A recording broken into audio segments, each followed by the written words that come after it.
The Troll by Julia Donaldson and David Roberts.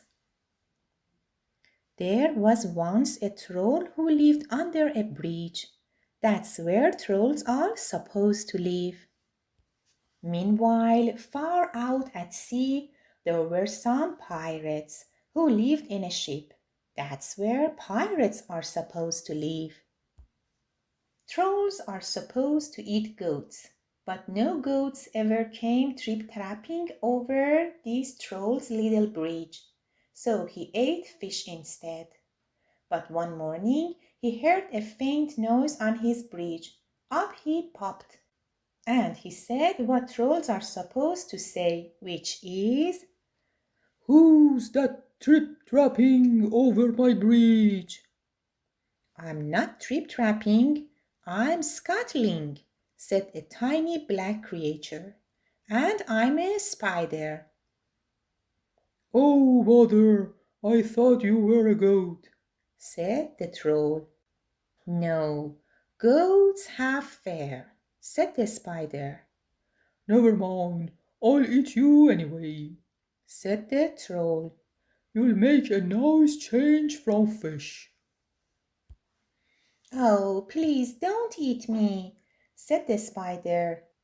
"Why don't you go further down the river to the next bridge? It's a much better bridge for goats." "All right then," said the troll. So he packed up his frying pan and his cookery book and off he strode.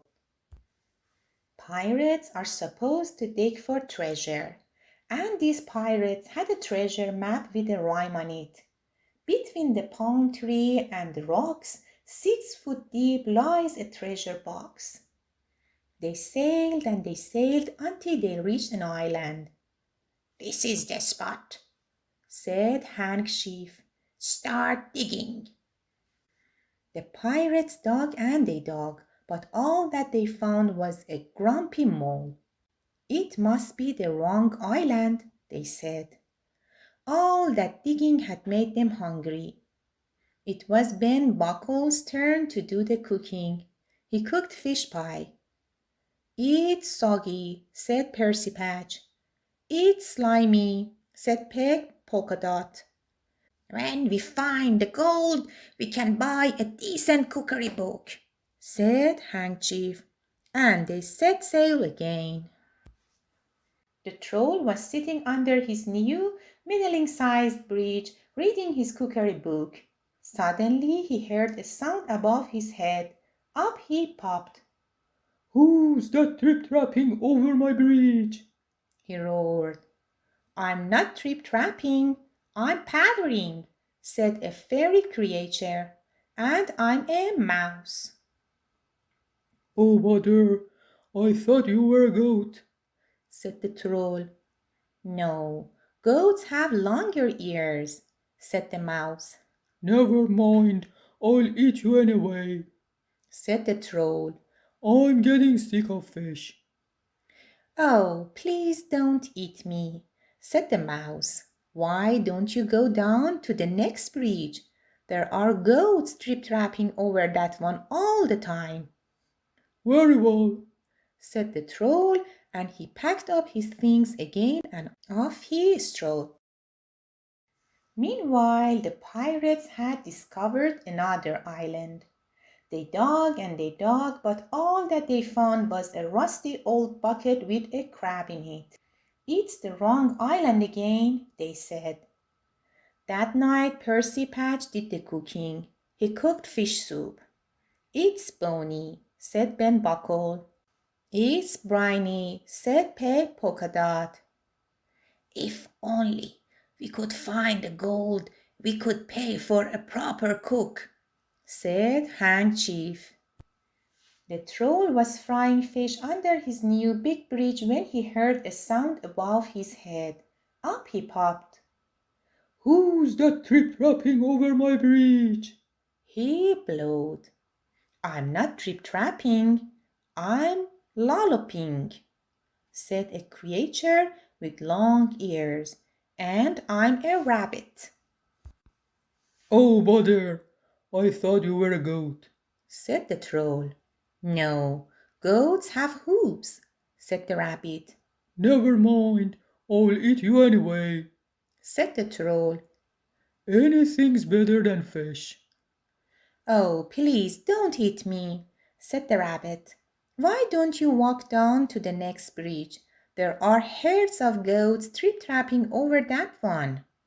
Are you sure? Asked the troll. Once again he packed up and off he strode. Meanwhile, the pirates were digging on a new island. They dug and they dug, but all that they found was an old Wellington boot with a nest of centipedes in it. We'll never find the right island, they said. That night it was Peg Polkadot's turn to do the cooking. She cooked fish cakes. "They're sticky," said Ben Buckle. "They're sandy," said Percy Patch. Handkerchief said nothing. He was too busy being sick over the side of the ship. The Trolls River grew wider and wider. Then it stopped being a river and it flowed into the sea. The Troll found himself on a sandy beach. There isn't another bridge, he said. That rabbit was tricking me. But then he spotted some hoof prints in the sand.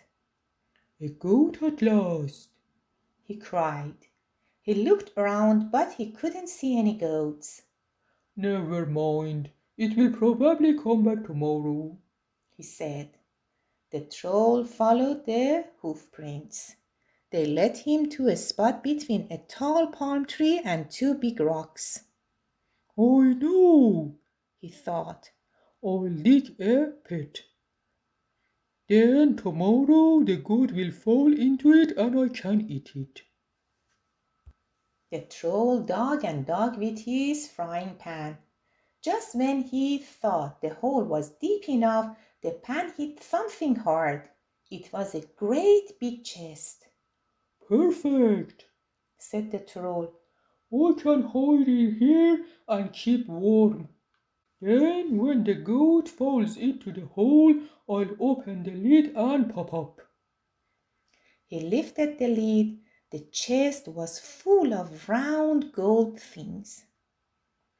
These are no use to me, he said, and he threw them all into the sea.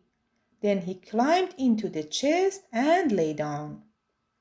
Tomorrow I can have goat for breakfast instead of fish, he thought as he drifted off to sleep. It was dark when the pirates arrived at the next island. "This is the spot," said Handkerchief. "But someone's been digging here already," said Ben Buckle. "Don't say they found the treasure before us," said Pursley Patch. "No, look, here it is," cried Peg Polkadot. The chest was heavy. "It must be full of gold," said Handkerchief. "Quick, back to the ship before anyone stops us." The troll was woken by a loud bang. That's my breakfast falling into the hole, he thought. But why was the chest heaving and swaying? And why was the lid opening? Surely goats couldn't open lids. The lid opened wide. Staring down at the troll were four angry pirates. "Where is the gold?" shouted Handkerchief. I threw it into the sea, said the troll. "The plank! The plank!" yelled Ben Buckle and Percy Patch. "Make him walk the plank!" The next second the pirates were pushing him onto it. "Who's that trip-trapping over my plank?" jeered Handkerchief. I'm not trip-trapping, I'm shuffling, said the troll in a very small voice. And I'm a troll. He reached the end of the plank. His knees were knocking. "Jump!" yelled the pirates. But just then Peg Polkadot came running up. "Wait!" she cried. "I found something else inside the chest." In one hand she held the Troll's frying pan. In the other hand she held his cookery book. "Stop!" called Handkerchief. He looked at the Troll in a new way. "Can you cook?" he asked. Yes, Said the Troll, and "Yes!" shouted the pirates. "Then you can stay," said Handkerchief. thank you. Said the Troll, and he shuffled back along the plank. When shall we start? "Now," said Hank. The pirates showed the Troll the ship's kitchen. The Troll grinned. He turned to his favorite page in his cookery book. Shall I make us a nice goat stew? He asked. "Goat? Goat? But pirates don't eat goat," said Handkerchief. "We want what pirates are supposed to eat." And what's that? asked the Troll. "Fish," said the pirate chief. The end.